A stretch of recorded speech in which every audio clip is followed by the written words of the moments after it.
북한과 일본이 오는 8월 미얀마에서 열리는 아세안 지역 안보 포럼 강요 회의에서 외무장관 회담을 여는 방안을 검토하고 있는 것으로 알려졌습니다. 북한에서는 김정은 노동당 제1비서의 스위스 유학 시절 후견인 역할을 했던 리수용 외무상이 참석할 것으로 보여 관심이 쏠리고 있습니다. 도쿄에서 최명신 특파원이 보도합니다. 지난 3월 중국 베이징에서 1년 4개월 만에 정부 간 공식 협상을 재개한 북일 양국이 외교장관 회담을 모색하고 있는 것으로 전해졌습니다. 교도통신은 양국이 오는 8월 미얀마에서 열리는 아세안 지역안보 포럼 강요회의를 계기로 회담을 여는 방안을 검토하고 있다고 보도했습니다. 일본이 납치 피해자 문제를 정치적 성과로 만들려는 일본과 양국 국교 정상화를 추진하려는 북한의 이해관계가 맞아떨어지고 있어 회담 성사 가능성이 높다고 전했습니다.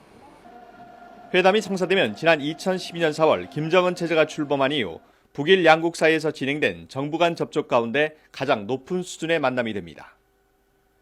특히 리수용 외무상은 김정은 제1비서의 스위스 유학 당시 스위스 대사로 후견인 역할을 했던 인물이어서 관심이 쏠리고 있습니다.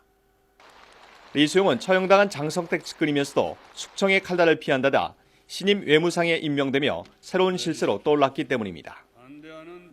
미국 외교 전문가들은 리 외무상이 박이춘 등 과거 10년 동안의 북한 외무상보다 외교 문제에 더 강력한 발언을 할 수 있을 것으로 보고 있습니다.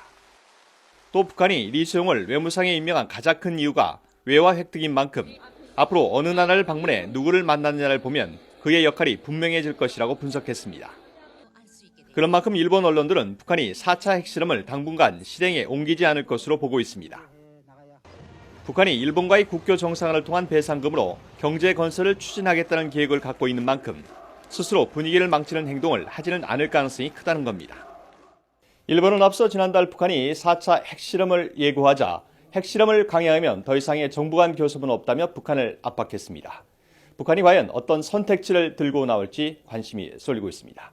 도쿄에서 YTN 최명신입니다.